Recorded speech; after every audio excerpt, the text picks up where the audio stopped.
नमस्कार दोस्तों। बोलने की आज़ादी का फायदा किस तरीके से उठाना है और यदि वो सीखना है तो इससे सीखिए। यह है स्वघोषित स्वामी आनंद स्वरूप। स्वघोषित, मैं ही अपने आप को परमात्मा घोषित कर लूं, ऐसे स्वघोषित।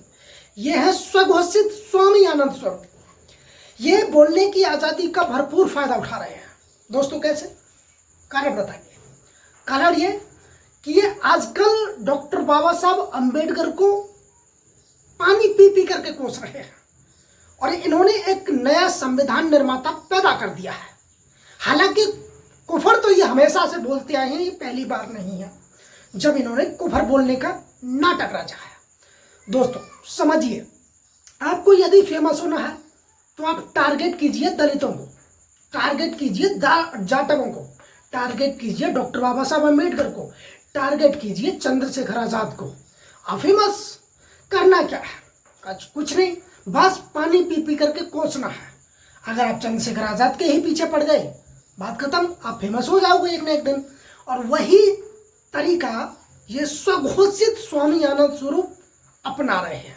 यह डॉक्टर बाबा साहब अम्बेडकर को संविधान निर्माता मानने से इनकार कर रहे हैं। और इतना ही नहीं दोस्तों, इस बात को समझना होगा हमें, ये आदमी बोलने की आज़ादी का उतना फायदा उठा रहा है, इतना फायदा उठा रहा है कि ये डॉक्टर बाबा साहब अम्बेडकर को देशद्रोही तक बोल दे रहा है, कुलद्रोही बोल रहा है। और इसके ऊपर कोई मुकदमे नहीं हो रहे, पुलिस इसको गिरफ्तार नहीं कर रही है। कैसे? आप समझिए, ये षड्यंत्र रचा जा रहा है, जड़ें काटी जा रही हैं धीरे धीरे।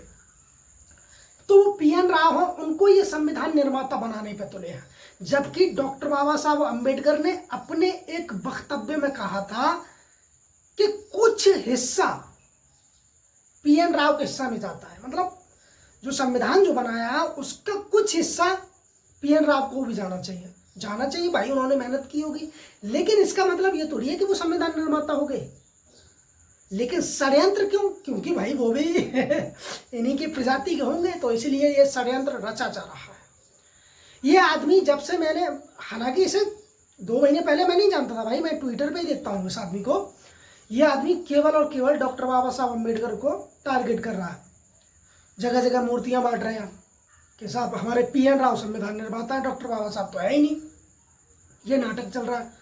अब ये भीम आर्मी को भी टारगेट कर रहा है।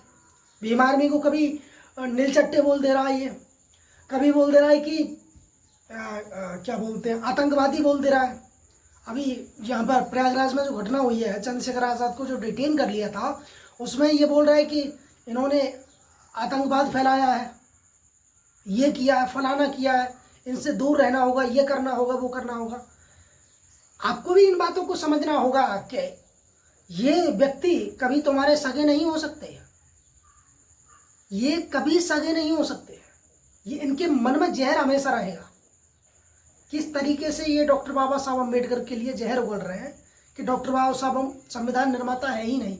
भाई तुम उन्हें संविधान निर्माता मानने से इनकार कर दोगे ना, डेफिनेटली मैं कह रहा हूँ कि हम क्या क्या मानने से इनकार कर देंगे आप समझ भी नहीं सकते। हम क्या क्या मानने से ही इनकार कर देंगे आप अंदाजा लगा सकते हो।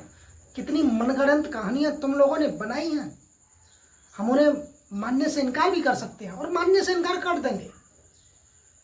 तुम षड्यंत्र रचोगे, हम उस पर पानी फिर देंगे, क्योंकि तुमने षड्यंत्र के सिवा कभी कुछ नहीं किया, कभी झंडे नहीं गाड़े, कोई इतिहास नहीं है, सिवाय धोखे के धोखा ही दिया। आज तुम देश को धोखा दे रहे हो और ऐसे लोगों पे देशद्रोह लगना चाहिए यार। ये डॉक्टर बाबा साहब अम्बेडकर को देशद्रोही बोल रहे हैं, गजब है यार। देशद्रोही शब्द इस्तेमाल करना Bharat Ratna doctor B are Ambedkar के लिए, सेम ऑन द गवर्नमेंट यार, सेम ऑन द प्रशासन।